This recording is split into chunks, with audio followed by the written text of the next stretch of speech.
Hello, welcome and thanks for choosing this video course. In this video, I'll be talking about how to raise fast cash.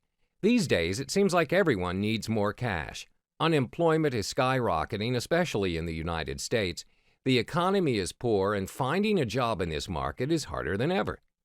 Fortunately, there's one way to make quick money that doesn't require you to have an extra outstanding resume or any type of cash investment or any extremely specialized skills. All you need is a computer, an internet connection, and a decent grasp of the internet marketing operation. The following video series assumes you don't have a mailing list, don't have a lot of capital, and you don't have a lot of time. And you'll be given top 4 ways to raise emergency cash quick: JV brokering, freelancing, sell your stuff, brokering solo ads. First of all, JV brokering. JV stands for joint venture. As a JV broker, you're a connector. You connect people with products or services to people who have customers, subscribers, and traffic, and you take a percentage of the revenue created from that connection. Being a JV broker can be very advantageous. You don't need your own product, customers, or a mailing list. You don't need a fully automated website with all the works. You don't need to purchase anything. All you need to do is learn how to locate complementary businesses, introduce them to each other, and negotiate a deal between them. You become the middleman. For doing this, you get a percentage of the sales. Often a JV broker will be hired by a business that has either a product, service, or a customer base that could be better monetized. That business owner will be seeking partners who have a customer base that's targeted to their product or service.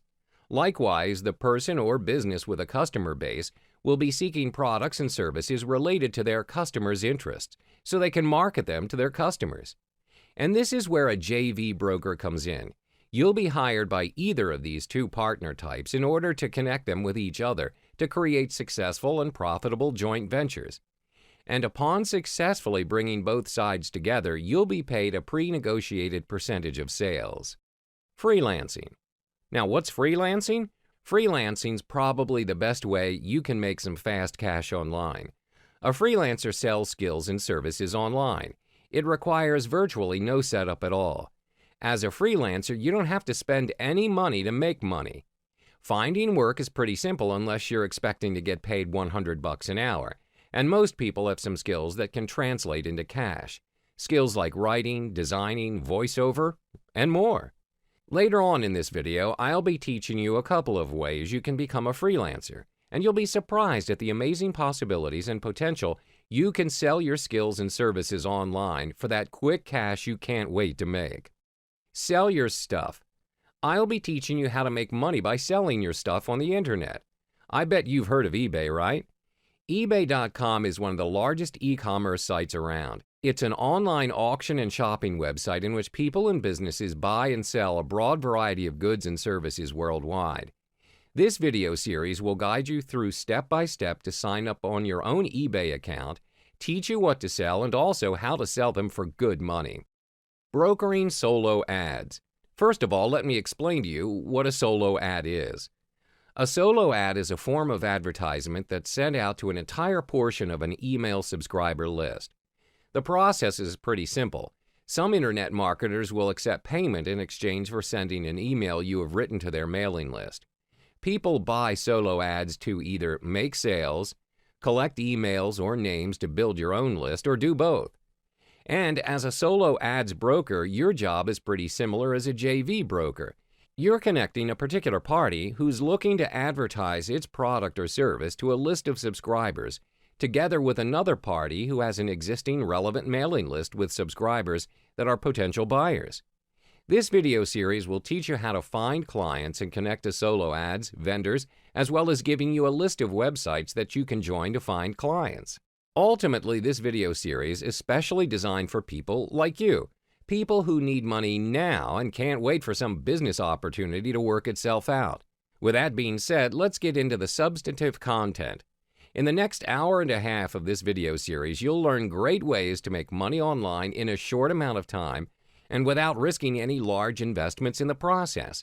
But remember, always keep a cool head, stay calm, and focus on execution and less on your problems. Hello, welcome and thanks for choosing this video course. In this video, we're going to talk about what is joint venture and why do JV brokering. Without further ado, let's get started. First of all, what is joint venture?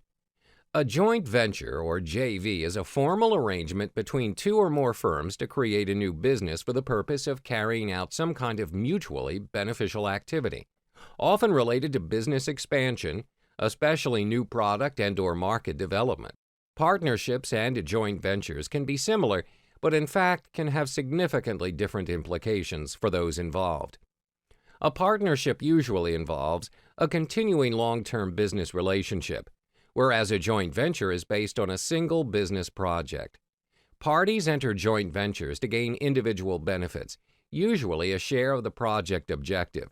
This may be to develop a product or intellectual property rather than joint or collective profits, as is the case with a general or limited partnership. A joint venture, like a general partnership, is not a separate legal entity. Revenues, expenses, and asset ownership usually flow through the joint venture to the participants, since the joint venture itself has no legal status. Once the joint venture has met its goals, the entity ceases to exist. Joint venture marketing can prove to be extremely beneficial for almost any business owner. It's a great way to join forces with other businesses and build mutually beneficial relationships both within and outside of your industry. While there are a number of good reasons to consider joint venture marketing, there are three basic reasons that truly outline the main goals and purpose of every joint venture marketing opportunity. They include combining resources, gaining opportunities, and maximizing profit. Combining resources. When entering into a joint venture marketing agreement, one of the greatest benefits will be gaining access to additional resources. By partnering with another business or business owner, you'll ultimately be combining your resources to make this joint venture work. That means the possibility of more funds, more visibility, and thus more business. You will both especially benefit from sharing each other's lists, allowing you to instantly double, possibly triple your potential customer base. As an intelligent business owner and strategic marketer, you probably already know all too well the importance of a quality list and have the experience of building your own. A joint venture marketing agreement is a great way for the parties involved to take some of the work out of building a list and allowing more time to focus on building your actual business. Gaining opportunities. With joint venture marketing, you'll not only gain a strategic business partner, but you'll also gain business opportunities that you may otherwise never have had. For instance, combining resources may provide you with the opportunity to purchase more expensive advertisements, and more expensive advertisements may lead to a larger pool of potential customers due to greater visibility and distribution. You'll also gain the opportunity to reach members of your partner's list, a valuable tool and resource with built-in credibility. You'll have the advantage of reaching people that already know and trust your partner and/or their message. It's a domino effect. Just as one investment leads to another, so does opportunity. This may also be an opportunity to build strong professional relationships. Building relationships within your field with both clients and your peers is extremely important and a key ingredient to success. The more others trust you, the more likely they're going to do business with you, and that's an opportunity you never want to miss. Maximizing profit. The goal of every business is to make money, so by default, when you join two businesses together, the ultimate goal is, well, to make more money. By combining resources, you'll gain the opportunity to reach a greater audience. And when you reach a greater audience, you'll have the automatic potential to increase your customer base and maximize profit. You see, it's all interconnected, and you want to be successful, and so does every other business owner out there. So why not join forces to make that happen? Joint venture marketing gives you and your peers the opportunity to work together with a common goal in mind. Whether you offer complementary services or sell similar products, a joint venture marketing plan can and will help bring you and your partner success. JV brokerage is one of the easiest and fastest ways to make money online. Being a JV broker can be very advantageous. You don't need your own product, customers, or a mailing list. You don't need a fully automated website with all the works. You don't need to purchase anything. All you need to do is learn how to locate complementary businesses, introduce them to each other, and negotiate a deal between them. You become the middleman. For doing this, you get a percentage of the sales. JV brokering requires a deep network of contacts. They are, after all, the people who will make things possible. Without them, the idea, no matter how grand and rewarding, will most certainly sink before it could even take flight. Meeting people and building great relationships with them is a must for this business. Hence, good public relation skills are a necessity for anyone who wants to try this profession. JV brokering also requires a creative mind and a keen eye for the industry. Here are some simple steps you could take if you want to start out with JV brokering. Find possible JV partners. You can do this by building good relationships with the people you've dealt with and are dealing with currently. They are commodities for your success in this field. If you're just starting out, then you could invest some time in specialized forums and continue to brand yourself as a credible player in the industry. Soon enough, you'll have a workable list of contacts. Ask them if they're open to joint venturing opportunities. If they say no, be thoughtful and polite and ask why. Learn all you can from each opportunity you pursue. Educate them on the process. As soon as you find someone who's interested, spend time with them and educate them on the process of joint venturing. Learn how things work. Learn what they're able to do. Learn what they're willing to do. There may be things that they may want to do but can't yet. Try to select the perfect people for the job. The bigger your network is, the more options you'll have. Learn what they're able to do. Learn what they're willing to do. Your job as a successful JV broker is to really know those you are bringing together. Discover their strengths, know their weaknesses. These will all play a very important part towards the success of each joint venture. Present to them the draft of your plan and invite them to hop aboard the joint venture you're planning. Once all the participants have been notified, try to present a fair and reasonable profit-sharing scheme that will make everybody happy. In conclusion, joint venture brokerage is a highly versatile business, which can be run on a part or full-time basis and can produce significant profits for those who take time to learn the necessary skills and apply them. Hello, welcome and thanks for choosing this video course. In this video, we're going to talk about how to structure your offer in JV brokering. However, before you get into structuring your offer, you might want to know what a JV partner often looks for. Let's get started. First and foremost, allow me to brief you on what's a JV partnership. A joint venture partnership with an established internet marketer is the quickest avenue to success for the novice internet marketer or for an individual who's created a product or service but has never done any internet marketing. Partnering with an established marketer gives a newbie instant credibility and access to the best market for his product, service, or idea. When approaching an established internet marketer with a joint venture proposal, an individual should realize that there are three main things that the marketer will evaluate when determining whether to accept your joint venture proposal. And here are the things that a JV partner will look for. Product quality. Product quality will be considered and looked at very carefully and from every angle. The successful internet marketer is not going to recommend an inferior product or service to its members of the list. It has put a great deal of time and effort into establishing himself as a reliable and dependable provider of information. An inferior product or service could undo all his hard work. Check what you're offering to make sure it's of highest quality possible and that it delivers what's promised. Market and demand. Market and demand for the product or service has been well established. You must have done your research and be able to prove to him that there is a market as well as a demand for the product or service you're selling. No matter how great your new buggy whip might be, there just won't be a market for it and no demand either.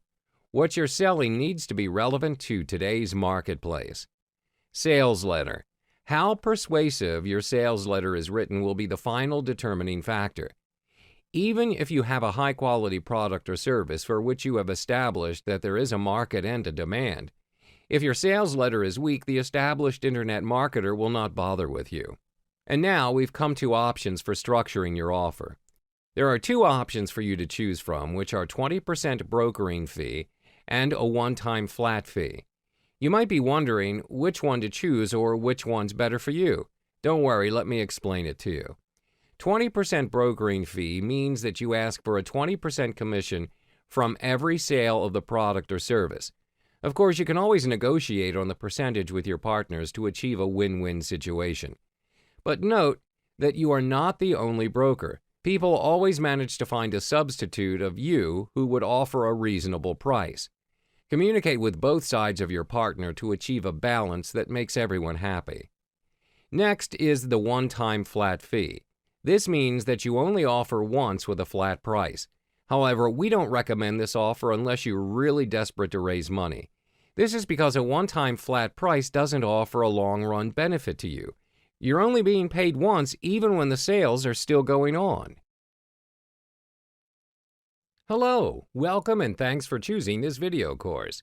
In this video, we're going to talk about where to find JVs, but before that, I'd like to let you know your role as a broker in joint venture. Without further ado, let's dive on in. Your role as a joint venture broker would be: look for hidden or underutilized assets within a company, create marketing opportunities that are either unrealized or unrecognized, exploit customer lists that are not maximized, recognize relationships that can be optimized. The role of the joint venture broker changes depending upon the nature of the joint venture. The joint venture broker might be a person who finds joint venture partners, or it might be a person who sets up the deal. In either case, the joint venture broker is compensated for his or her role by taking a percentage of the profits. Joint venture brokering isn't a difficult concept to understand. Just imagine an orchestra. Surely such an ensemble wouldn't be able to play marvelous music without the conductor, right? The conductor simply brings all the band members together and instructs them how to proceed with the masterpiece. The conductor doesn't have to play any musical instruments. He just needs a good working knowledge of music. The kind of joint ventures you can arrange are as unlimited as your imagination. A car dealer can offer a free dinner at a local restaurant to anyone who comes in for a test drive. Both the restaurant and the car dealer get more customers to come through their doors and add potentially to their customer list. The sporting goods store forms a relationship with the health club or gym, each sending the other customers for fitness and equipment purchases. The electricity company agrees to include an ad for an appliance dealer in its next billing letter, reaching every utility user in the region. The electricity company is happy because they reduce their cost of mailing because the appliance dealer pays a small fee for each insert. The appliance dealer is happy because they piggyback on the electricity company, gain access to all their customers, and with less cost than conducting a mailing from scratch. Joint venture brokering appeals to many entrepreneurs because it offers a way to earn really good money without having to create your own product, without having to set up and implement any marketing strategies. Although for some types of joint ventures, a knowledge of marketing is essential, and more often than not without having to invest anything financially. The joint venture broker essentially determines the type of resource the client needs and works with the client to determine what can be offered to joint venture partners who have those resources. The joint venture broker then works out how to present the offer to joint venture partners so that they see the offer as a win-win-win situation. The three wins are a win for the client, a win for the joint venture partner, and a win for the customers as well. Approaching potential joint venture partners in just the right way is vital to the outcome of the joint venture. The joint venture broker's role is to assist the client when trying to convince people who have never heard of the client to enter into a joint venture deal through a well-crafted joint venture proposal. The joint venture broker has already determined what a potential joint venture partner can gain from the deal. Having done their research, they know who needs what resources and how to find others to provide those resources. And now we've come to places to find JVs, and here are my recommendations: Muncheye, Launcher.com, Warrior Plus, JVZoo. Allow me to explain briefly each one of them. Muncheye is the most comprehensive IM launch calendar on the planet, used by over 3,000 of your potential affiliates and JV partners who are actively looking to promote offers like yours. However, the competition is huge, with thousands of launches appearing on Muncheye each year. The Muncheye advertising packages make your launch stand out and reach more affiliates. So how does Muncheye work? Select any days you'd like your listing to be featured. Each featured day is only $50, and if you buy 5 days, you get 2 days free and save $100. Book early to avoid losing your spot to other vendors. Only a limited number of listings can be featured each day. You can buy up to 14 days at a time, and most vendors buy at least 3 days, usually on days running up to the launch, as the sooner affiliates become aware of your launch, the more likely they are to promote. If you wish to purchase a featured spot for more than 14 days, please just order additional days in a separate order. Launcher. On Launcher, you get your own personal and private installation of web applications like WordPress for evaluation, testing, and training.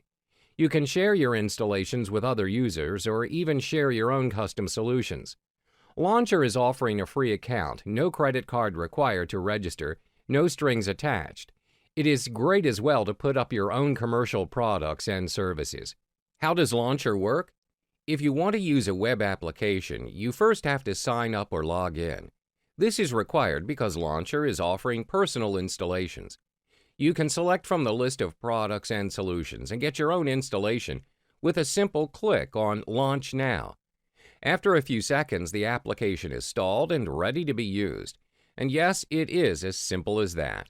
In case you want to share your own product or solution on Launcher, you can very easily create your own installation template with the help of a visual editor we call the Sequence Editor.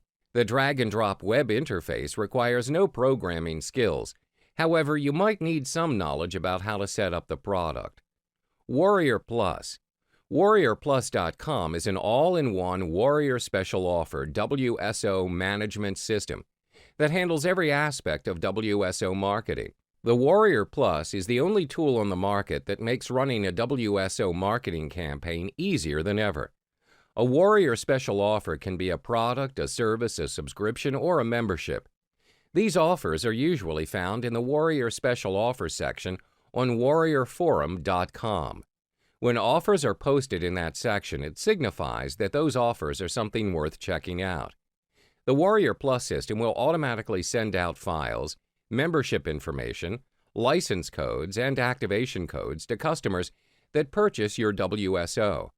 Within the Warrior Plus system, members can set up auto deliveries, update quantities, set quantity limitations, place Buy It Now buttons on their WSO page, and change the prices of their WSOs from an easy-to-use interface. Users can even base their price change on the quantity of sales that they have made. JVZoo. JVZoo is a marketing platform for digital products. They make it easier for sellers to promote, list, and sell their products, and give affiliate marketers some great digital products to promote. They have a huge marketplace with all sorts of digital products to promote. No matter what niche you are in, JVZoo has you covered. They have 21 different categories to choose from with hundreds of digital products on offer.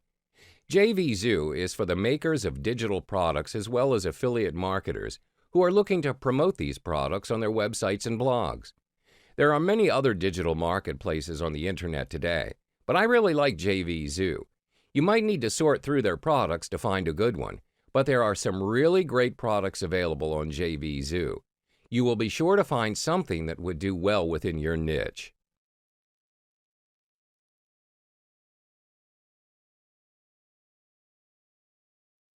Hello, welcome and thanks for choosing this video course. In this video, we're going to talk about how to contact your product vendors before they launch. Before we dive into contacting vendors, allow me to brief you on some responsibilities you should know about vendors. A vendor is a business or individual that sells a product or provides certain services to another business or individual. Vendor responsibilities grow out of fundamental ethical consideration, such as an obligation to keep your word and provide what you say you're providing. Customers are more likely to continue doing business with a vendor who takes responsibility and stands behind his products than one who is evasive and fails to deliver what he promises. Quality.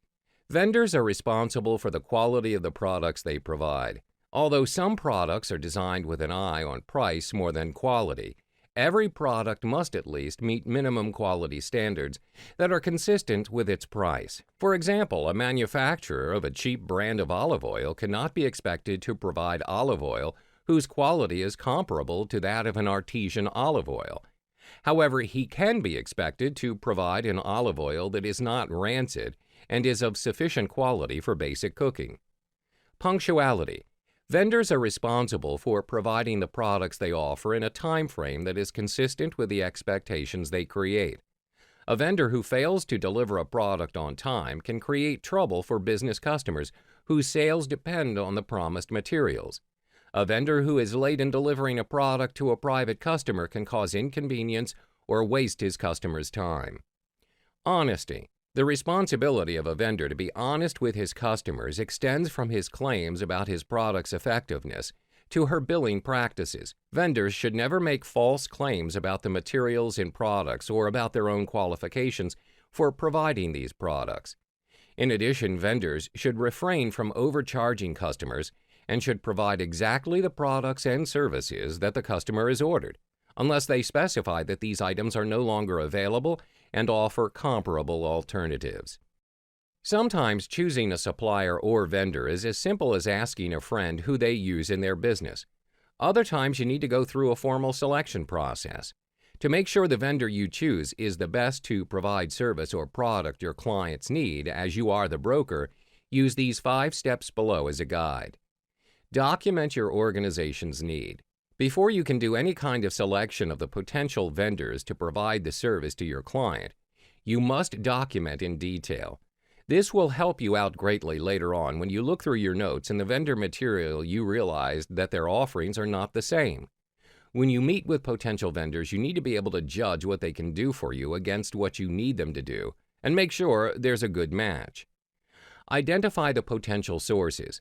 Whatever service or item it is you need to provide, your best step is to do your own research and identify which organization seems to do the best job in supplying what you need. Once you've done that, contact each vendor by phone and/or by email and state your needs that you would like them to participate in your selection process. Understand that if this is a fairly small dollar item, they won't be too interested in going through a lot of effort and resource hours and dollars to acquire your business. Initial vendor discussions. This is where your potential service providers come to your site and present their offers, also to discuss how they are going to meet your needs. They need to sell you on why they are the best provider. Typically, it is ideal if you can select up to 8 to 10 vendors to participate initially. Weed out vendors. And now you might find out that several vendors just don't quite cut it. They have an offering somewhere in the ballpark, but based either on price or specifics of service, they're just not going to be able to meet your needs. This is where you weed those providers out. Final vendor round. This is the final chance for each of the finalists to make their offer stick and to win your client. Have a final discussion with them separately on price and their offerings. Now is the time you may want to get even more specific about your commission. You're looking for ways to pick the best vendor both in terms of price and service. I'm sure that you would want a win-win-win situation for both of your clients. Last but not least, let's have some tips on how to manage your vendors. Here are 2 things to consider that will help you efficiently collaborate with your vendor team. Understand vendor roles. Vendor responsibilities can vary from business to business, so it's not safe to just assume that everyone knows their role. Instead, it's important to clarify and be aware when assigning tasks. Knowing your role and the role of the other vendors will help avoid duplicate efforts and prevent stepping on each other's toes. Expand your network. Knowing the people you are working with is a great opportunity to expand networks and grow your business as a broker. Building relationships with other vendors helps bring awareness to your company and assists you in expanding the scope of your business. Once you build your core vendor relationships and begin to refer businesses to each other, your circle of referrals will grow exponentially. You'll start getting more and more repeat business, but of course, to get repeat business, you must provide a good traffic for them at first. Teaming up with vendors and working together can also create better pricing for yourself. With the rise of social media, expanding your network and building in-person relationships with other vendors can translate into having more hands sharing your work online. The more efficiently you work with other vendors, the greater chances are that you'll be able to grow your business as a broker and increase your revenue. Hello, welcome and thanks for choosing this video course. In this video, I'll be talking about the types of freelancing you can do to earn fast cash. What is freelancing? Freelancing's probably the best way that you can make some fast cash online. It's completely legal and effective because you're selling your skills in service. It requires virtually no setup at all. You can do this even without a website. All you need to do is get yourself a payment processor so that you can accept payments online. Okay, let me explain the concept of freelancing with an example. Let's say you have a friend who knows that you can come up with some pretty cool website designs. You've been doing this for a while, but you never thought of doing this for the purpose of making money. So your friend emails you one day and asks if you'd design a website for him. He says he wants to put up a site for doing comic book sales. Then he says the magic words, "I'll pay you." Now think about this. You don't have your own website advertising your service as a web designer. You've done no advertising. You've done nothing but respond to an email asking for your help. And the person's willing to pay you for it. That's really all freelancing is.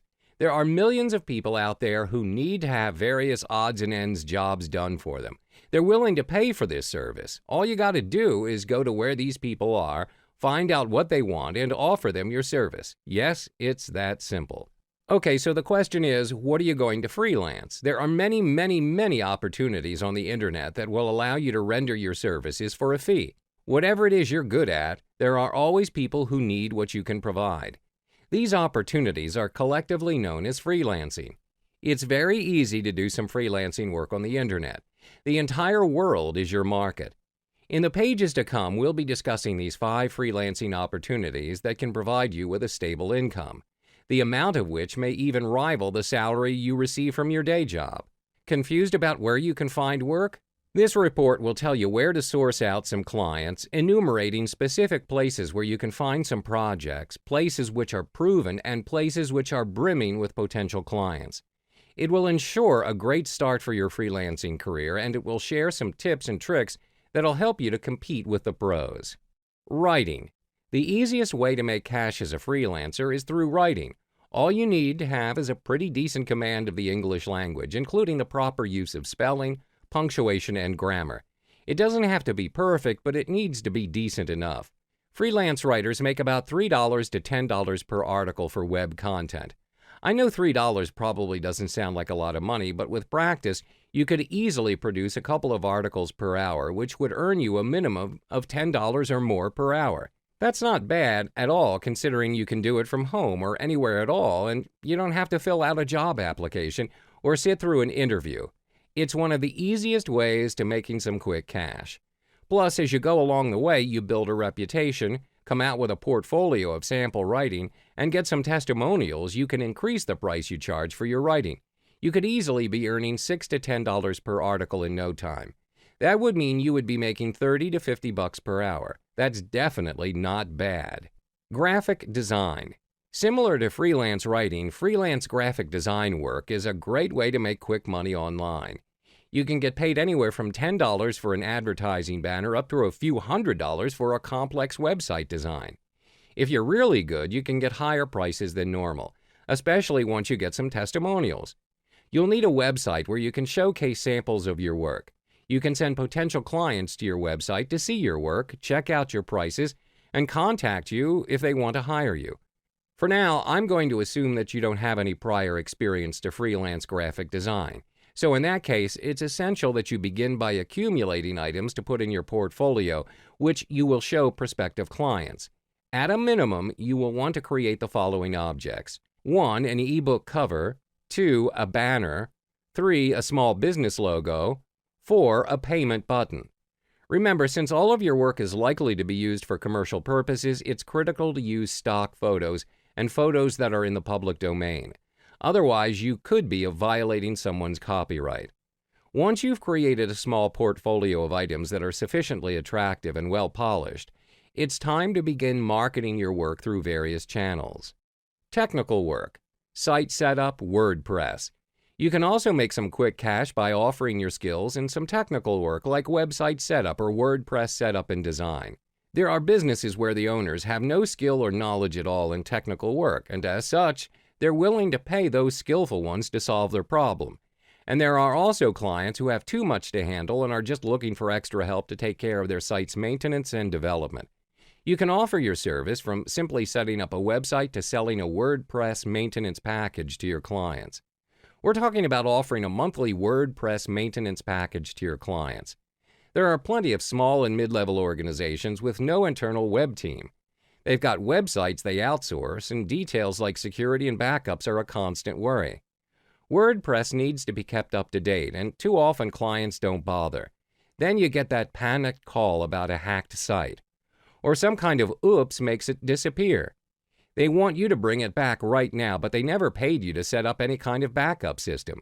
Or themes and plugins need to be updated, but that simple click breaks something and a client needs immediate help. You take care of the details and your client doesn't sweat it. To you, they're relatively minor issues, often automated and simple, but to your clients, they're business-stopping nightmares. Voiceover jobs are a growth industry now with so many websites wanting audio. For years, there's been a need for people to record audio for ebooks, videos, and more. You would be chosen for how your voice sounds, and you'd simply have to record a short script. This makes it a good side job for those who are looking for some fast, easy cash. The recordings can be done at home easily enough, and you're literally paid just to speak. As a voiceover artist, you can literally pick and choose your own hours. When you accept a voiceover job, you commit to doing the work by a certain time and date. All you have to do is have the recordings back to the company by that time and date. Apart from that, how and when you choose to do the work is entirely up to you. You can still work a day job and pick up voiceover freelance jobs to work on any other time. Getting paid for voiceover jobs can happen in a number of ways, but usually the money is simply deposited in your bank account and a set number of days after you've passed the recording over to the client. But usually, the money is simply deposited in your bank account a set number of days after you've passed the recording over to the client. If you have PayPal, then it's a very common way to be paid for any online work. So it's worthwhile setting yourself up with a PayPal account the soonest. There's no charge for a PayPal account. Virtual assistant. Another easy way to raise some cash fast is to work as a virtual assistant. In short, you will be working as an administrative assistant, but through online. Generally, this means doing tasks like record keeping, database entry, and other repetitive tasks. Sometimes there are clients that are looking for something like submitting links to directories or managing an affiliate program. Most businesses today, whether big or small, are accepting the idea of having virtual assistants. This lessens the workload on the company and is cheaper than having to create a whole department to take on the same tasks. Virtual assistance is fast becoming a popular option for many. The following are some basic skills that most virtual assistants are expected to have. Word processing skills. Because a lot of the work involves word processing, such as data entry, typing, and other online documentations, the word processing knowledge will come in handy. Computer skills. The very nature of the job requires the extensive use of the computer, thus the need to become computer conversant. Being able to handle the more popular software and applications is also a prerequisite when it comes to available skills. Strong communication skills. This is also another necessity when it comes to the capabilities listed for virtual assistants. Being able to communicate effectively and accurately, both verbally as well as in writing, is very important, as a lot of the communication needs to be explicit and understood on all levels. Strong writing skills. The bulk of the work is done through emails and faxes. Therefore, there's a need to be well-versed in writing skills in order to execute the requirements of the job well. Proofreading material is also something that is expected as part of the job requirement. Strong management skills. This will come in handy when there is a need to coordinate several different elements at any given time. These areas may include the advertising aspect, the marketing side, and perhaps even the public relations platform of the business. If you need immediate payment, you should look for one-time small jobs. Put in a low bid and offer to work around the clock until you complete it. If you do a good job, there's a chance the client will release the funds to you within days, which you can then transfer to your PayPal account. Alternatively, you can pick up very large jobs and require clients to make a deposit of, say, 30% on acceptance of your bid. This means that you'll get 30% of the project's full cost as soon as you're hired, which you can immediately transfer to your PayPal account and then deposit in your bank. The ultimate idea here is to make credible bids. You can do this by writing a proposal that is specifically tailored to the project rather than just writing something generic. You can also do this by submitting samples of your past relevant work, a copy of your resume, and anything else that might provide specific information to the client. Hello, welcome and thanks for choosing this video course. In this video, I'll be talking about where to post your service for freelancing gigs. The first stop for many freelancers are the various freelancing and outsourcing sites. Here are some freelancing sites to try. There are quite a few of them you can try, but you'll be facing a lot of competition from all around the globe. Some people are writing articles for as little as 50 cents each on these sites. The quality is horrible at that price, but they still manage to get the work. Another great way to get work is on the various internet marketing forums. Here are some of the forums you can try to find freelance work. These forums are full of successful marketers who need freelance services. It can be pretty hard to find a good, reliable freelancer, so they'll be more willing to give you a chance. You can also get slightly better prices than you can on the freelance sites. Remember, don't go spamming these forums with offers. You'll need to follow their rules, and you may need to pay to post an ad to get business. But paying $10 or $20 is a drop in the bucket compared to the amount of money you can make from a single offer. But I'll be further explaining on two of the freelance sites specifically in this video course. The Upwork.com and Fiverr.com are the largest and most globalized freelance platforms where most freelancers and clients frequent and seek for freelance jobs and services. Upwork.com. Most freelance services like voiceover, graphic design, virtual assistant can be found on this site.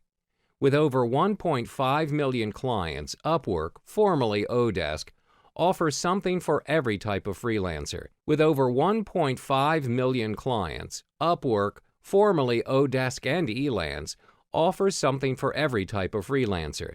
It accommodates both short and long-term projects, hourly or project-based work, to entry and expert-level engagements. Regardless of what possession or skills you're offering, Upwork is likely to have it for you. The steps to navigating your way in Upwork are pretty simple.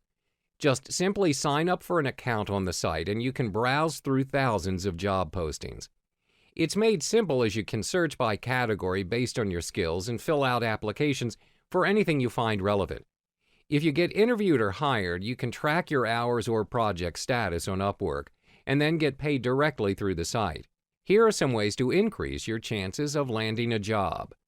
1. Fill out your entire profile with samples and references. Clients may contact you about jobs, so you need to make your profile as enticing as possible. 2. Take multiple tests. You'll have to take the Upwork readiness test before you can apply for jobs, but then you should take others related to your skills. This shows clients that you can really do the work. 3. Link a withdrawal option to your account. This takes a long time to set up, so you should get it going while you work on your first project. 4. Include a cover letter for every job you apply to. Do the same just as you would do for a regular 9-to-5 gig. Explain your profession or skill. Fiverr.com is a good place to start to build your freelance empire.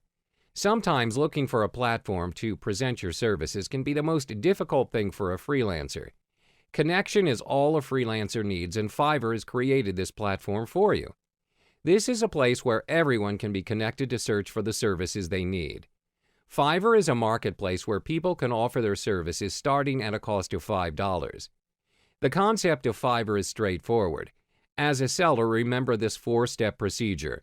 Communicate with the client, accept the gig or send them a custom offer, deliver the gig, complete the order. How to use Fiverr? Fiverr is extremely easy to navigate and use. The website design is clean and clear that even first-timers can understand the concept easily in no time at all. First of all, signing up for a Fiverr account is free of charge. Go to their website, then click on Join to sign up for the account. As mentioned, enter your email and set up the password. Or you can connect Fiverr to your Facebook or Google account without creating a new account. The whole process is extremely easy. It's not necessary to fill in any other information unless you want to customize your profile manually. After that, you'll receive a confirmation email from Fiverr. Activate your account through the email. Once you've completed the activation, you can start selling on Fiverr. Aside from that, you'll need to have your own PayPal account. PayPal is the main payment method that is accepted by Fiverr. If you already own one, link it to your Fiverr account. If you don't have one, it's time to create one. Don't worry about the fee. Remember, PayPal is free. Hello and welcome. Thanks for choosing this video course. In this video, I'll be talking about how to get clients to hire you as a freelancer. Now that you've locked down the types of jobs you can do and where to offer your skills as a freelancer, it's time to teach you how to get clients to hire you. This is usually where people make their mistakes and ruin their potential of getting hired. You can't just sign up on any freelancing sites, respond to a job request and say, "Hey there, I can do that, hire me." You need to present yourself in a professional manner, and you must make the initiative to contact them first. Don't just sit around and wait for clients to come to you. Every freelancing site may have their different ways of processing your job application, but they all have something in common: your proposal or offer. Whether it's done through the site or responding to an email or anything else, you're going to submit a proposal to the person looking to hire someone for the job. So that's the first thing I'm going to cover. Keep in mind that there are so many different types of freelancing assignments. So I'll have to keep this as generic as possible because there's no way to write a proposal that fits perfectly for every type of job there is out there. So listen to the following proposal and adapt it to the job that you're looking to apply for. A normal job description you might come across on freelancing sites would kind of read like this: looking for somebody to write 10 articles on internet marketing. Topics desired are as such. Must be at least 500 words each. Please submit your qualifications and your rate. And this is how you should respond professionally. Introduce yourself, state your profession, what you have been doing, show them your best sample work so they can evaluate if you're fit for the job. Tell them your charging rate, give them a specific price. If you're very confident with your skills and want to make sure they're willing to hire you for your rate, you can include the below reasoning to convince them that your work is worth that price. Then tell them how to contact you. The reply method will depend on how the site works. It could be a member ID, a member name, or your personal email. Just follow the instructions on the site. That's how you reply to a job request. If you present yourself in a professional manner, you'll win a lot more bids that way. So the key to landing yourself a job on freelancing sites is to simply pursue nonstop. The internet is so big, and the amount of freelancer offerings is unlimited. You just have to be full game on and put yourself out there so clients will notice you and hire you for your skills. The key is simple: go out there, present yourself every day until you get hired. Go on to all the freelancing sites and search for relevant job postings, find those that you're interested to work for, and send in your application, as many as you can daily. It's a numbers game after all, and the more frequently you appear to their eyes, the higher your chances that someone will find you the right fit for their job. You just need to be really aggressive, not in the way that will offend or annoy someone. Don't sound overconfident, just be aggressive in your posting. Offer yourself on a daily basis at every possible job offer you can find on all freelancing sites. You can also send frequent reminders. Bottom line is to be persistent but not pushy. If you don't hear back from someone that you don't know very well, you should give them a week to respond before you send a polite follow-up. Your message should sound something like this: "Hi, a week ago I sent you this really awesome idea and I wanted to follow up and see if you're interested in pursuing it further. I'd be happy to chat about it in more detail. Let me know if you have any questions. Thanks." Always keep it very short and to the point. People are busy, especially editors of larger blogs or publications, and more often than not, they don't respond because they're busy. Sometimes all they need is that little nudge. A reminder to respond to that email was somehow buried among all the rest. And sometimes sending a simple reminder shows that you want something bad enough and that you're really committed to that request. Lastly, follow up with clients. This is something so many freelancers fail to do, and it kills more business than you can possibly imagine. After completing the assignments, most freelancers simply thank the customer for their business and they move on. They think that just because they did such a great job for the customer, they're going to be contacting them for more work. In many cases, that doesn't happen. After completing the project, ask the customer what's their future plans. Ask him if he thinks he's going to need more work. Remind him to give you a shout if he does.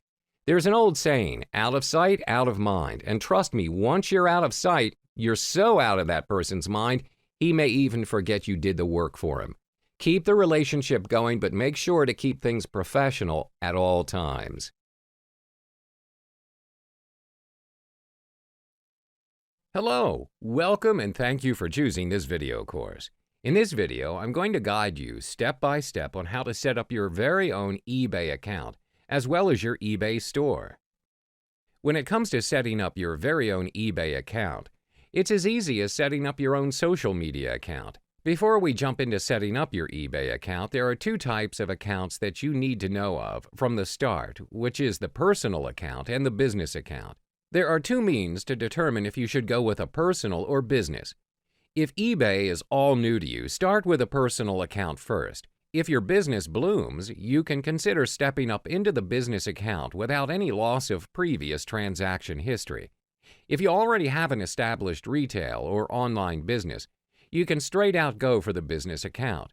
That being said, if you start your very first online business and you've decided to opt for business account, make sure your business is set up legally. That means that you register your business name with your state and abide to the state's law regarding sales tax collection. Compared to business accounts, there are several advantages to it. If you have an established company, you can register using your company name, which would be displayed in all communication with your buyers, such as invoices and emails. If you're based in countries under the European Union, you can provide the value-added tax (VAT) percentage to buyers when you list up your item. Additionally, you can receive net invoices for the selling fees from eBay by providing eBay with VAT identification number. Other than that, there will be tax advantages, but it's best to check with your accountant or your legal advisor. You may still be asking yourself, should I still register as a business account? There are several simple factors to determine if setting up a business account is the right path for you. If your business model is based on what's listed below, it's a good thing for you to start up a business account so that you can sell items that you have bought to resell, sell items you've produced yourself, sell a large amount of items on a regular basis, sell new items that you bought but don't use personally, buy items for your business. Now, if you have determined which account to use, let's kick things off with your seller account. Please ensure your key information such as name, address, and phone are correct. Other than that, there are two aspects that you need to specify as well, which are selecting your automatic payment method for paying your seller fees and eBay money-back guarantee reimbursements. On the home page, there are links to sign in or register. Left-click on Register to begin setting up an account.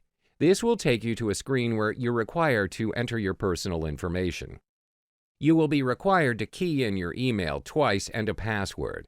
Once you've done that, you are required to key in your first and last name followed by your phone number depending on which country you're based in. Click to continue to head back to the home page, or you can customize your own username or choose from the names suggested below before you proceed to save. To sign up for a business account, click on the Business Account section below. You will be directed to this page where you're required to fill up your business information and business contact information. Next, we'll be entering the verification code shown above, which is a 6-digit number. Left-click the box icon beside I agree to the following to indicate that you have agreed to the user agreement and privacy policy before clicking Continue. To change your account from personal to business, scroll to the top left bar and hover to pop up the Account section and select Account Settings. On the next page, click Edit to change the account type. Key in your business name and proceed to complete the process by clicking Change to Business Account. eBay offers 3 types of selling features for you to manage your sales, and they are accessible from your eBay account page. My eBay. My eBay helps you manage individual sales, and it's exceptionally useful for beginning sellers. The selling tool is practically free, and it's already a default tool under your eBay account at the Selling section. Selling Manager. Selling Manager helps you handle multiple sales in less time. Through this tool, you can manage listings, track sales, and perform common post-sales tasks such as handling feedback, email payments, and shipping. There are no fees required, and you can subscribe to it for free. Selling Manager Pro. Selling Manager Pro handles a bigger volume of products and sales to save time, and it includes the entire feature from the default Selling Manager, plus the capability to automate common sales tasks, track inventory, as well as storing reusable listing templates. Upon subscribing to the feature, you will be given a free 30-day trial for first-time subscribers before a monthly subscription is charged for $15.99 to your eBay account and will appear on your monthly invoice. To fully utilize and manage your seller's account, it is best to change your default My eBay tool to the Selling Manager tool, as it helps you with streamlining and optimizing the way you can sell your items. To subscribe to the Selling Manager, scroll to the top left bar and hover to pop up the Account section and select Account Settings. Click the Subscription section and you will head to this Feature Picture page and scroll to eBay Selling Manager and click to subscribe to Selling Manager. This is the Selling Manager subscription page where you can choose your subscription level between the free version and the pro version.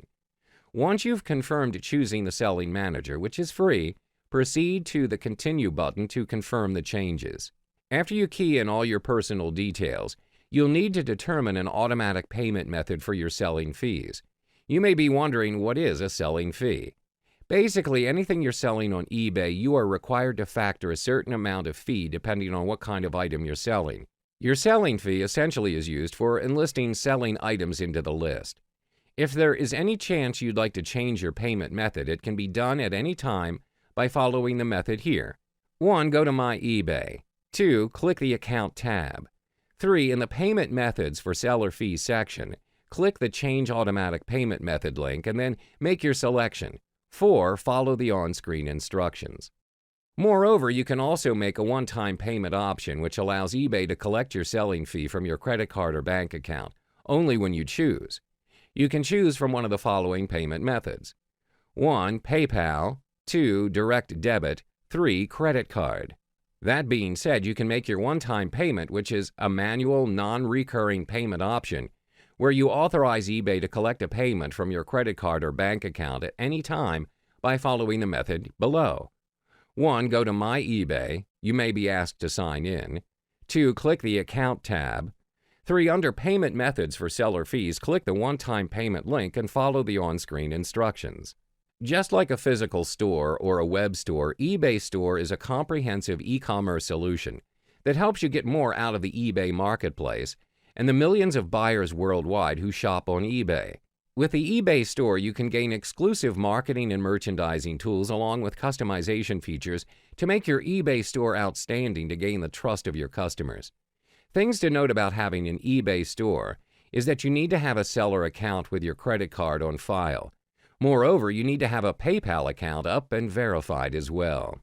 After you've successfully opened up your eBay Store, you should be prompted to subscribe to the eBay Store by choosing a subscription level based on your personal needs.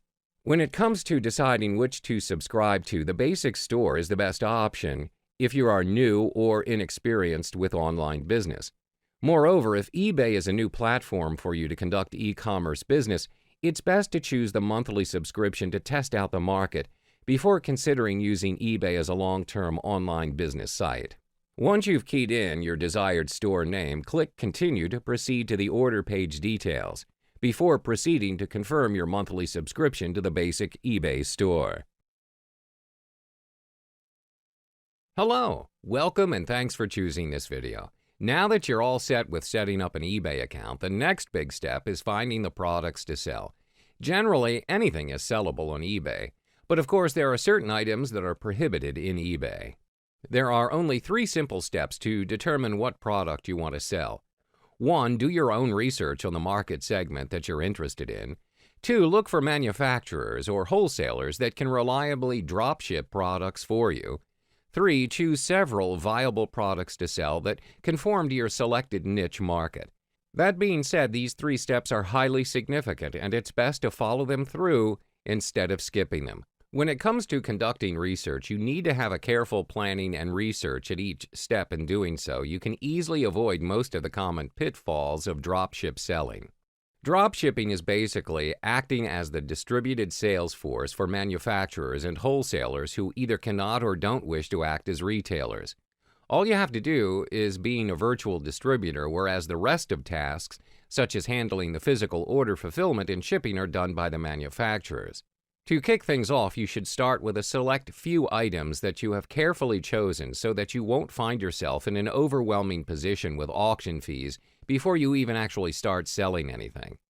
Furthermore, it's easier for you to evaluate the feasibility of each item on a small scale before you start expanding towards other products.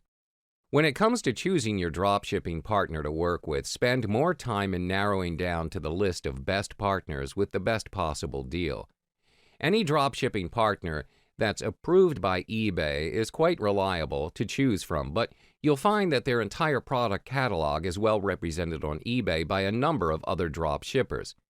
Once you've found the right company that's willing to do dropship work with you, find out how long they've been in the business and how long they've been doing drop shipping for clients. There are great deals to be had by buying products abroad, especially in countries in Asia, and having them shipped directly to your country.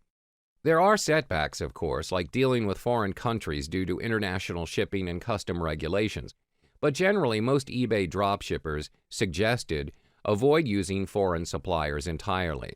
The least you could do to offset your compromises is look for special deals with foreign partners, but limit the bulk of your goods to domestic wholesalers. Through this method, you'll be able to not only take advantage of some truly fantastic deals with what is typically less expensive merchandise, but you'll also be able to keep up with other companies through contacts and trade publications when your domestic companies are no longer capable of offering you some of your best-selling choices. Basically, there are only two basic types of source for drop-shipped goods: manufacturers. Manufacturers are able to supply the same goods yearly at wholesale prices, but not as low as bulk pricing unless you convert your business model or sign a special contract if you find yourself with a good, reliable selling item that you're keen on continuing to carry. Closeout sellers and liquidators. For closeout sellers and liquidators, you may be able to get the best deal, but they're not renewable and they probably won't give you a very good deal at all. The quality of the items offered may not be up to par, and the chances are slim that you'll be able to send back defective or low-quality goods. In eBay, there are a variety of items that are available from the private sellers.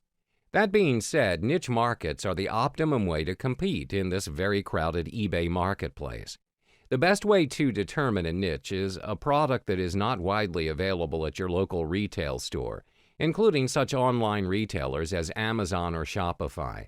Usually, people that have a niche with a good knowledge of the products often have a good head start. If you don't have a good niche to start with, search for categories that have only a few listings in your local area. Especially lucrative are product sectors that can be served by small local outfits that are often selling at a very high profit.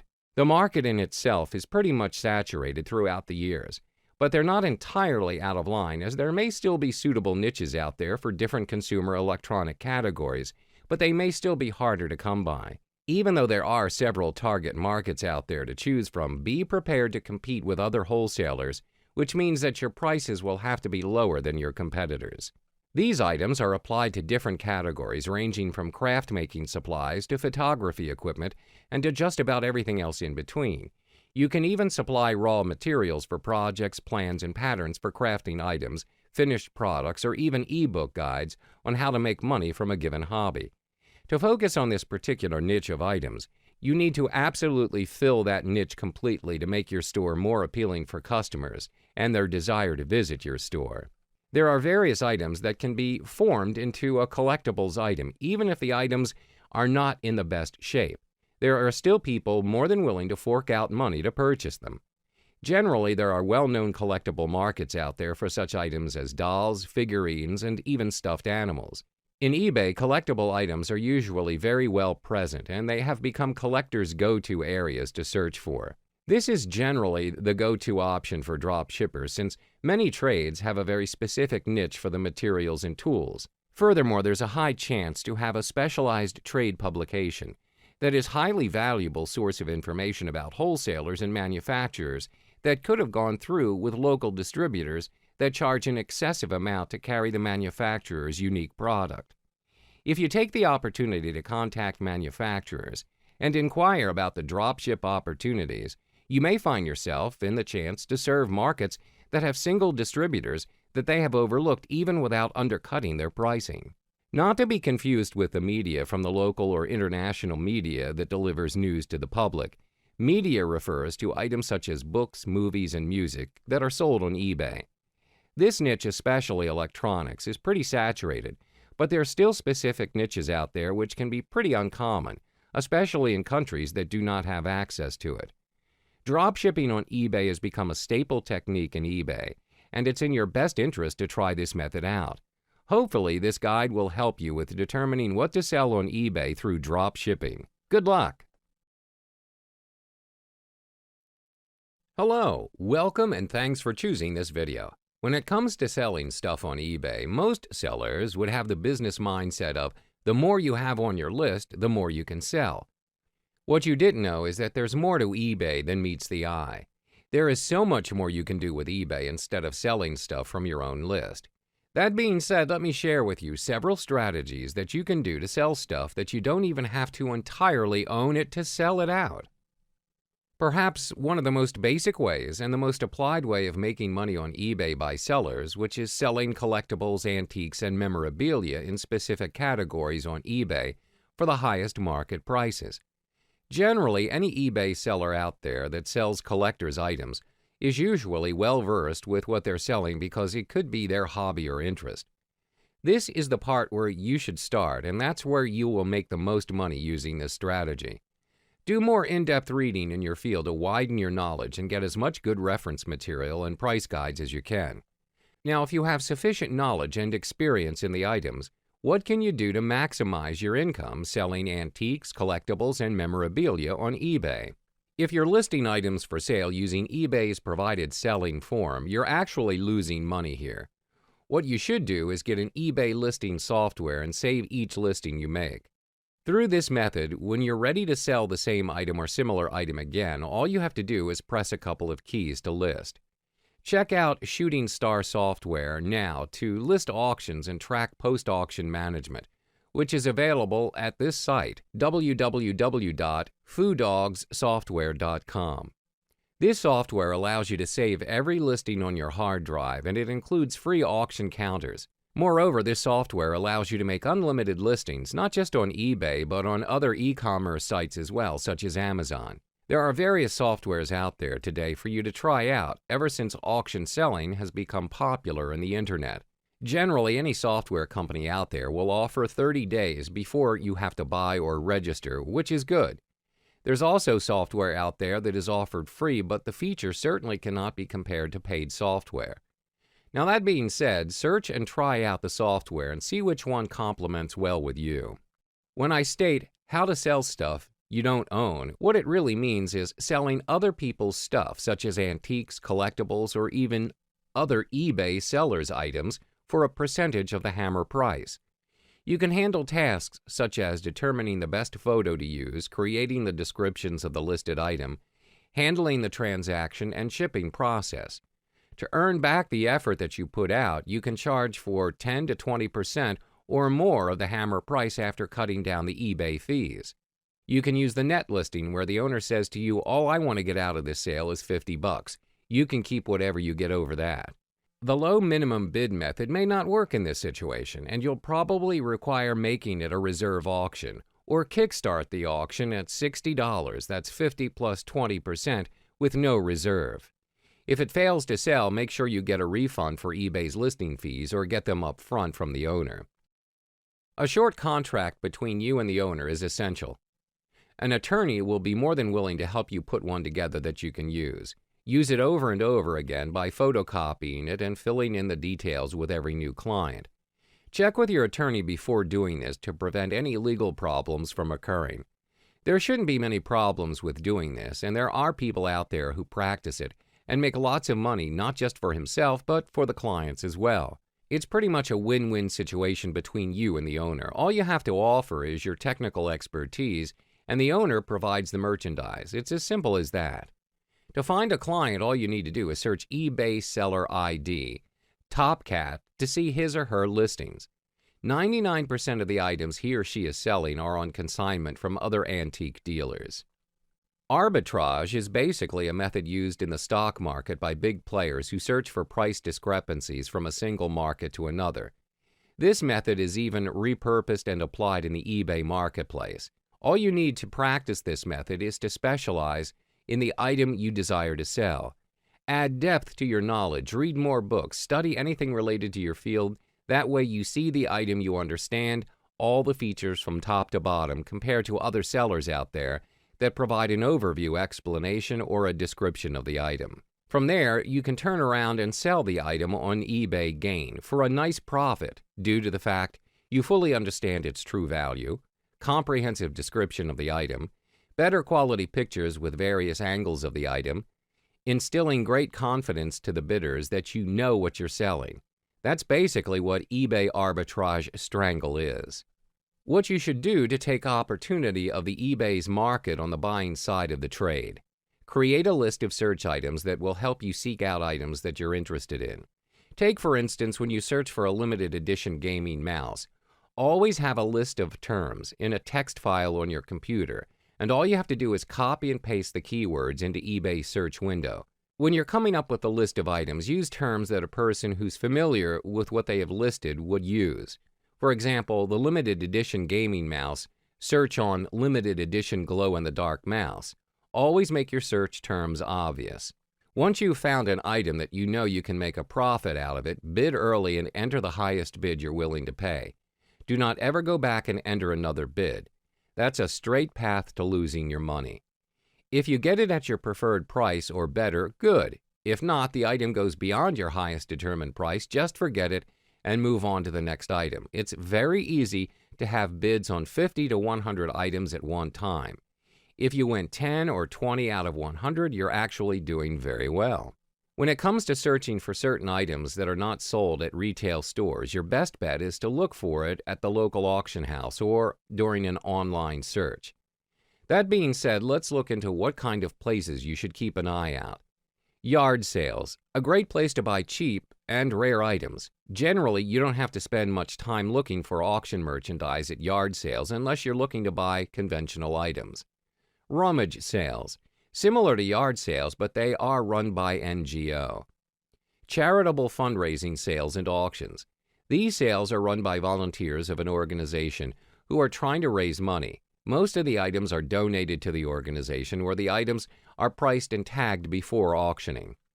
Estate sales, usually conducted when the estate wants to get rid of old items to pay off outstanding debts or just to cash in the items. The Salvation Army, reasonable place to look for eBay merchandise, and they are reasonably priced occasionally. Used bookstores, generally when certain books do not make any sales and they're just eating up storage space while trying to stock in new books, store owners would usually sell it for below the market price. This is a great opportunity to snag some books that are highly sought after in the market if you have knowledge of it. Mail order sources. There are various booksellers and glass dealers and other antique dealers out there who would only do business by mail. Get on as many mailing lists and ask for as many catalogs as you can.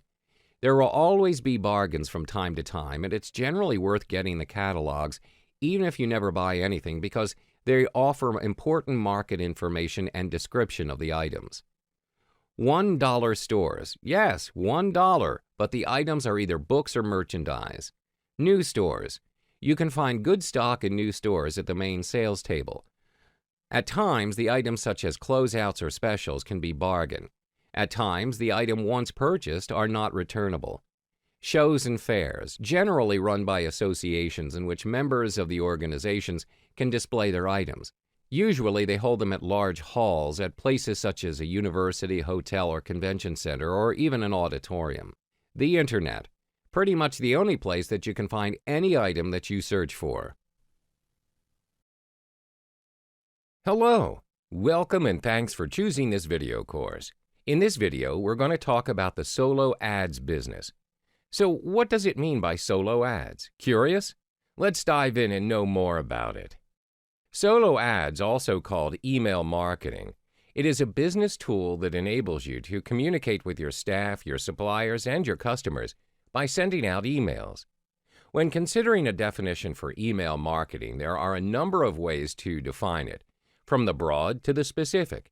Here are some key components to what a successful email marketing campaign does. Direct mail. Emails that are sent directly to current and potential customers. Retention email. Frequent and regular emails are sent out to current customers. Email-placed ads. Marketing ads are placed within emails sent by others. Let's look further at each of these components. Direct emails. It is a call to action on the part of the customer. Let's say you receive an email from a business. You may or may not have heard from them, and you may have never signed up for any of their email lists. Businesses can obtain these lists by buying them. Either way, the business sees you as a potential customer and wants to entice you with a good deal. You may even have done business with them before, and they want to do business once more by offering something you might be interested in, or a better deal than before. The purpose of direct emails is to be promotional. They might offer you a product or service, or they ask you to sign up for something. Potential customers are more likely to get these types of emails. Retention emails. Retention emails are the equivalent of printed newsletters. While still promotional in nature, retention emails attempt to retain customer loyalty by offering the customer something. This could range anywhere from coupons to up-to-date news on the latest products. These types of emails are sent out on a regular basis. It could be a weekly or monthly basis, but usually the business tries to send out emails weekly to retain customer interest. Email-placed ads. Another way to do solo ads is to get some advertisement space with another email. Many times businesses that send out retention emails reserve space for other businesses to place their advertisement. This can be beneficial for you as a business, especially if you have studied the demographic that you're marketing to and the potential customers you could gain. Knowing what other types of businesses your potential customers go to and listen to is a great advantage because it allows you to strategically place your ads in emails and get clicks. It is also a benefit for the business with which you have had an ad placed because they'll know that their emails are being read, and they can also do a bit of analytic work to determine where their customers are clicking. Simply put, yes, email marketing works. Of course, there is the stigma of spam that keeps people wondering whether or not email marketing is still effective. Email marketing, just like other forms of internet marketing such as social media marketing, it is fast-paced and must be adapted. As you can see, many companies put quite an investment in their email marketing campaigns. They're willing to spend the money because they've seen the return on their investment. Your email marketing campaign can also be monitored once you have sent out the emails to customers, both current and potential. The data can be analyzed in a number of ways, including web analytics, downloads, search inquiries, and visits to promotional events and offline stores. The growing complexity of today's email marketing has created a deeper need to carefully consider the creative aspects of your email messages. While the need for quality and effective design has always existed from a pure marketing standpoint, challenges that are unique to the email space require a different look at creative from the perspective of accomplishing specific goals via email. This module introduces several critical parameters that could be given creative consideration and provides tactics to optimize creative for maximum results. The facts. Research that analyzes how people view emails indicates marketers have 3 seconds to catch readers' interest. That's a limited amount of time to make an impression, inspire readers to keep reading, and get them to complete your desired action. Compound that data with additional research that suggests readers keep at most 8 brands in their inbox at one time, and it's clear that the need for great creative is paramount to your email marketing success. Dimensions. Another consideration is the width of your email messages. Depending on screen resolutions, the email message that fits nicely on your screen may require horizontal scrolling on someone else's screen. Besides the annoyance factor, if any of your important content is hidden by the scroll, your readers may miss it and not read further. If you keep the width to 600 pixels or smaller, the vast majority of readers will see your full message within their screen. although it is possible to use a variable width instead of a fixed width to accommodate all resolutions. Variable widths do not hold items static within the message. Text and images will slide back and forth across the screen to accommodate screen size. Variable width email messages are not recommended. Images. Images are obviously an important aspect of your design as they draw interest and help communicate your message. So the bigger the better, right? Well, not necessarily. There are several factors to consider when using large images. One is load time. Large images take more time to download than smaller images. While a growing number of Internet users connect to the Internet with broadband, you'll certainly annoy and possibly lose the interest of someone with a slower connection who has to wait for your images to download. One way around this is to slice a large image into smaller images. Another aspect to consider is how your email message will look to someone who has images disabled in their email client. If you don't have any text above the fold and your reader has images disabled, all they will see when they first open or preview your message is a large gray box. For readers to even view your message, you're relying on them to take an action and enable images to be downloaded. If readers don't have a compelling reason to do so, they may very easily discard your message without reading it. Let's continue to the remaining parameters. Rich media. Advances in online media technology have enabled you to do some pretty cool things on the web. For instance, flash-embedded video and audio. But do these technologies transfer to the email marketing world? In some cases, they might. The important step in determining whether to use rich media in email is to take a close look at your audience. Will they be able to view Flash? And if they are they more likely to respond to Flash? If the answer to both of these questions is yes, then it certainly makes sense to test.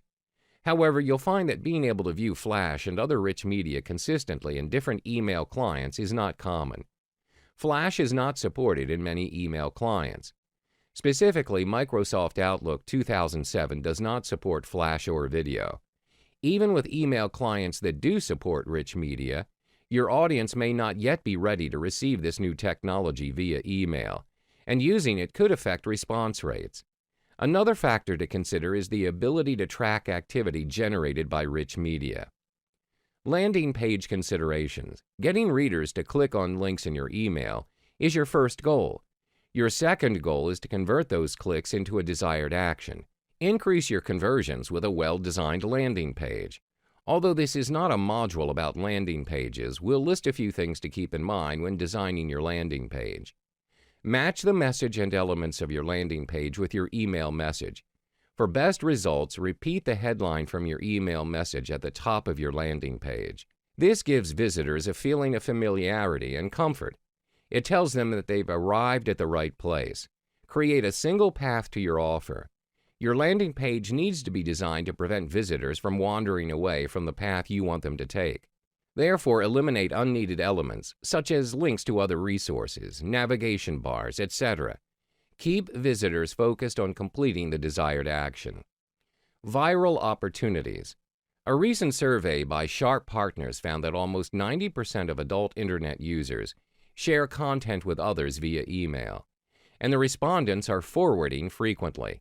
3 out of 5 said they shared content at least once a week, and 25% reported doing so even more frequently. Encourage your readers to do the same by providing a clearly visible "Forward to a Friend" button in your email. The most common placement for this is the top right corner. If your emails are business-to-business in nature, use "Forward to a Colleague." This also allows you to track how many people are forwarding your email and to know who your top supporters are. Optimizing email creative is both an art and a science.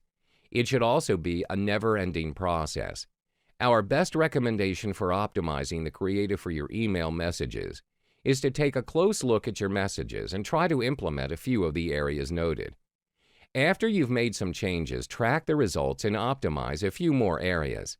It's better to make progress in small, manageable steps than to wait and plan for a long-term change that never comes to fruition.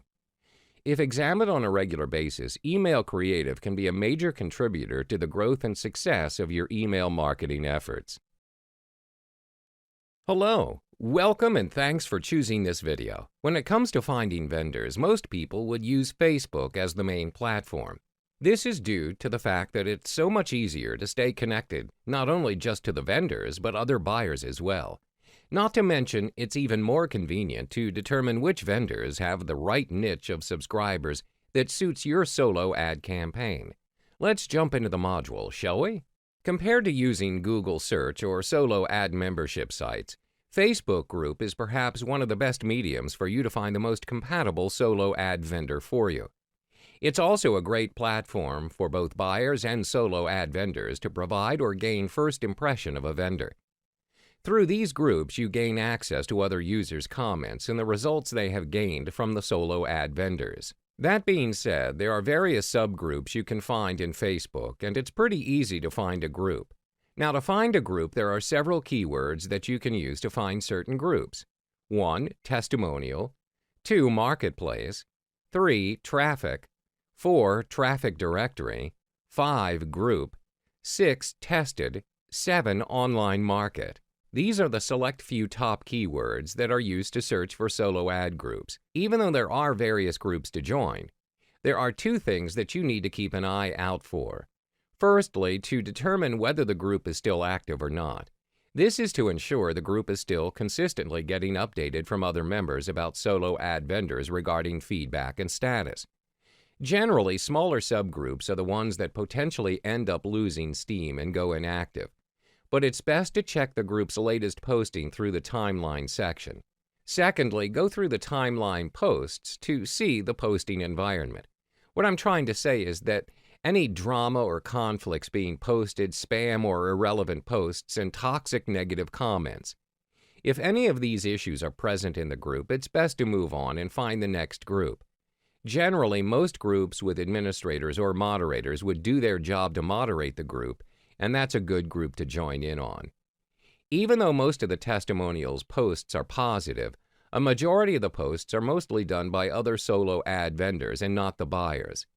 It's widely practiced by new vendors if they want to build reputation the fastest and easiest way. Chances are their list may even be similar to other vendors out there that help out each other as well. Generally, it's not a bad thing, but their list may become saturated instead of being a niche list of subscribers.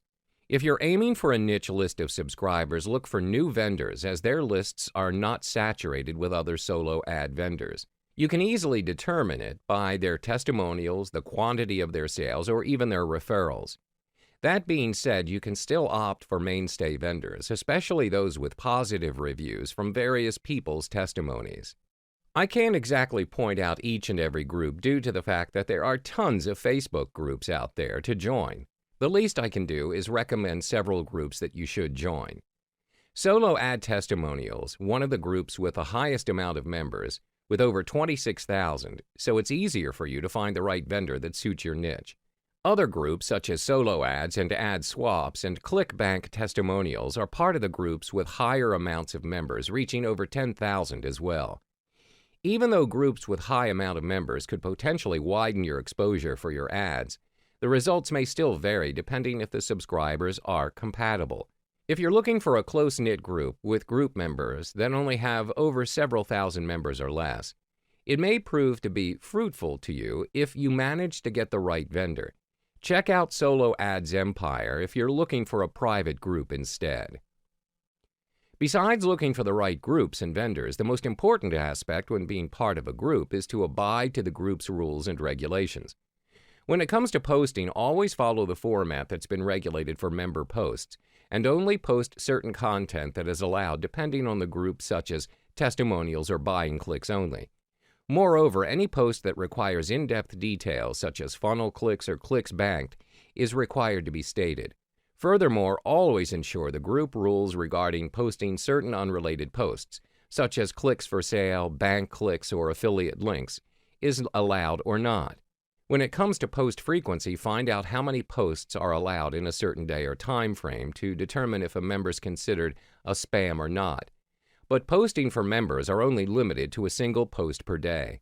Last but not least, check any vendors that you're interested to conduct business with, either through the administrators or just checking out their blacklisted members page.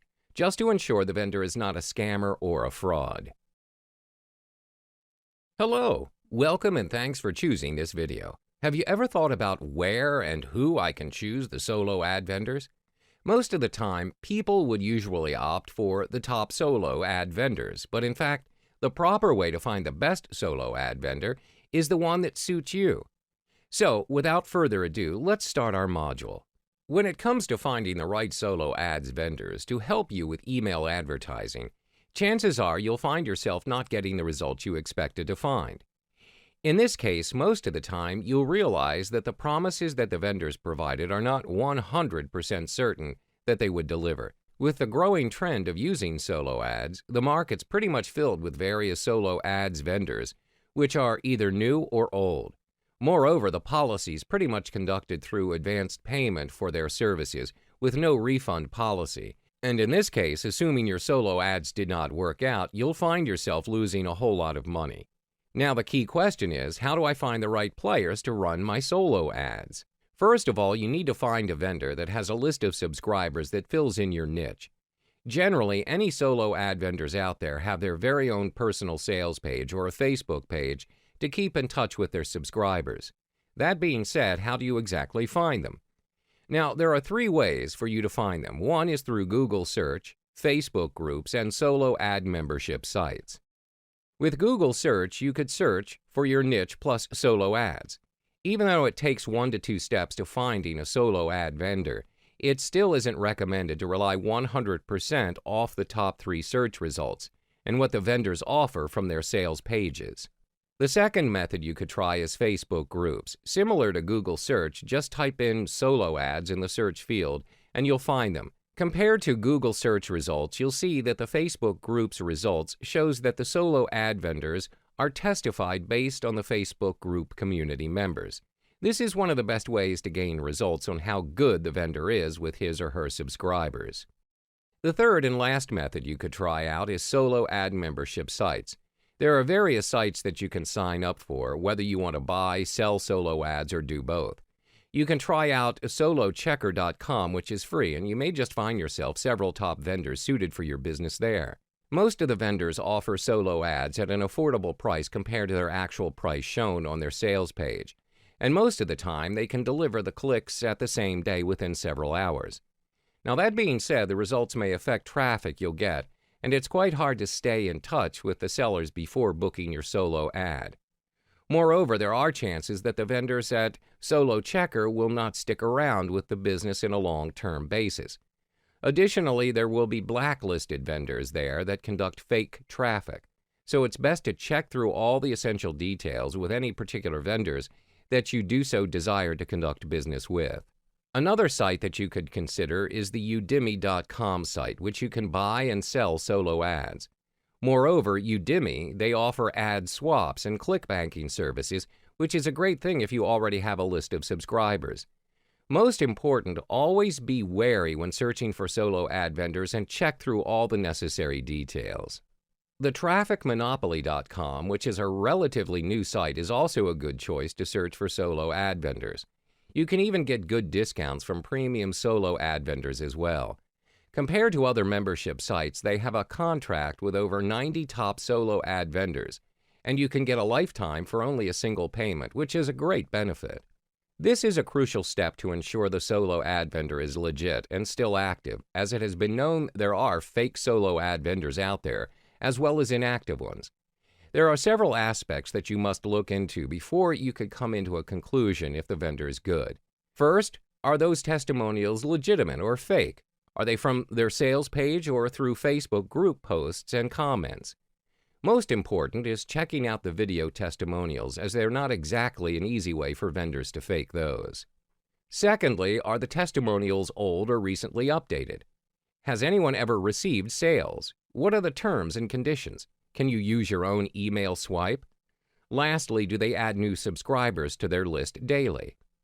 Now, when it comes to contacting solo ad vendors, there are only 2 aspects that you need to go through to decide if he or she is the right vendor for your business. First and foremost, always use their preferable way to contact them.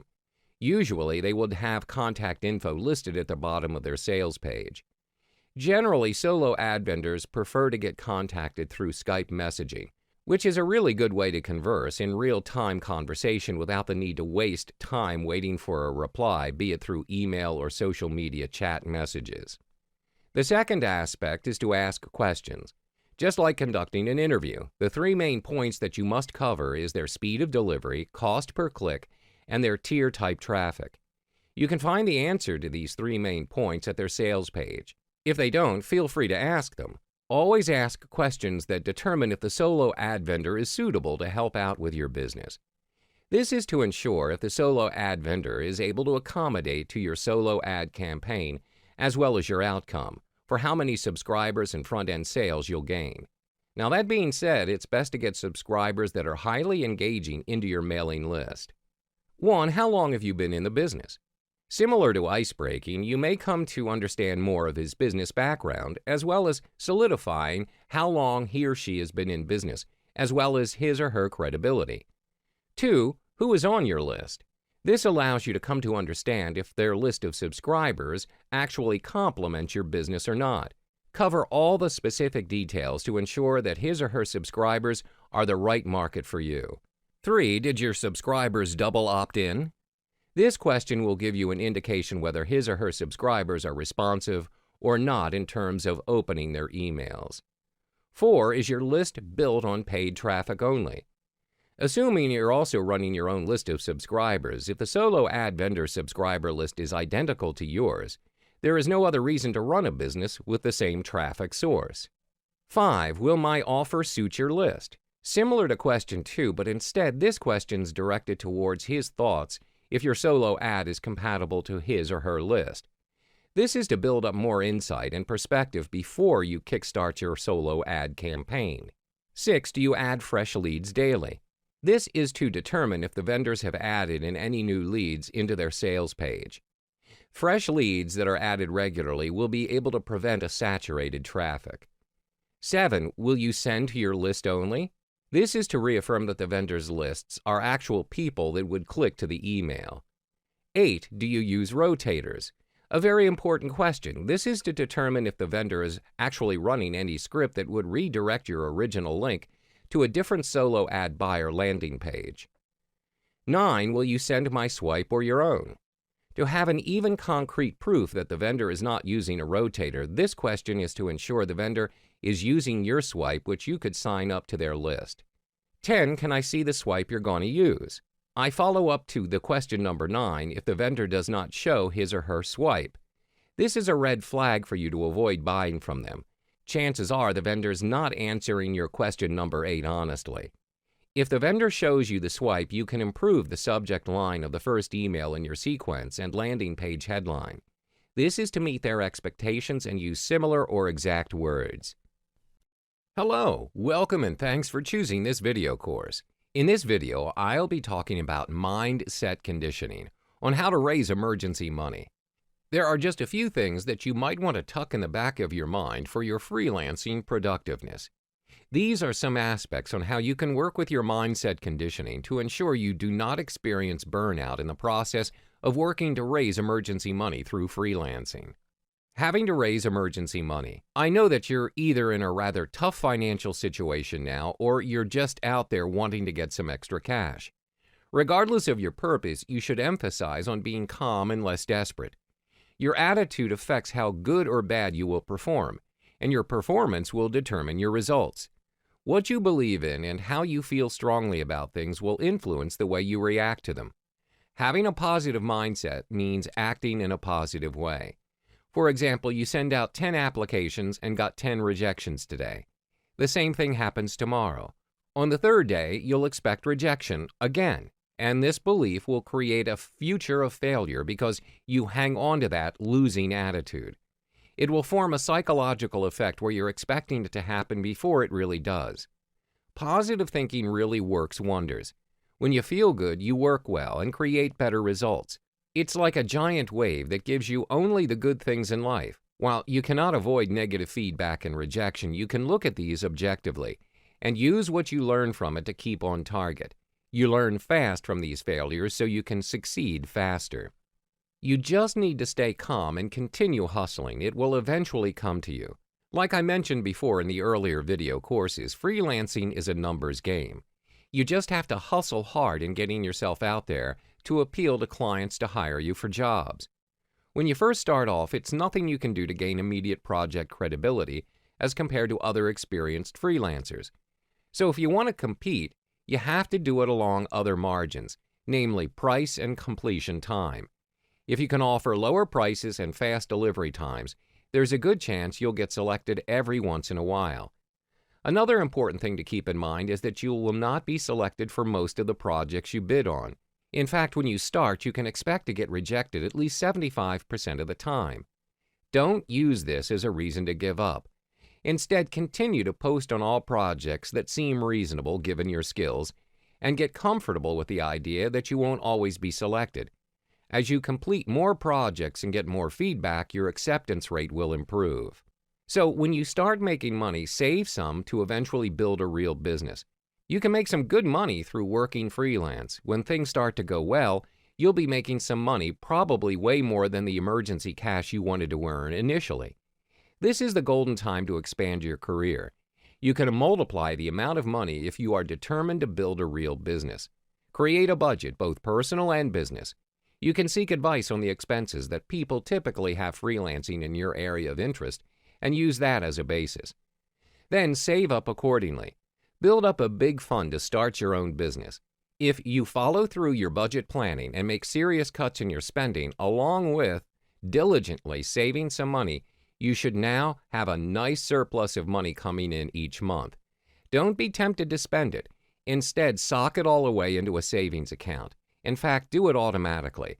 Instruct your bank to automatically transfer a healthy amount each week into a savings account on your behalf. A lot of freelancers start out small and eventually grow into working their very own business. The reason is simple: because they can and they make money. Freelancers work the same way as any other office workers. You work in front of the computer as well, sometimes even longer hours than normal office workers. And the best thing is you get to choose the assignment and take the amount of jobs you want. You can plan your finances accordingly and use the money for greater things. So remember, save up and you can start your own real business with fixed income or even more.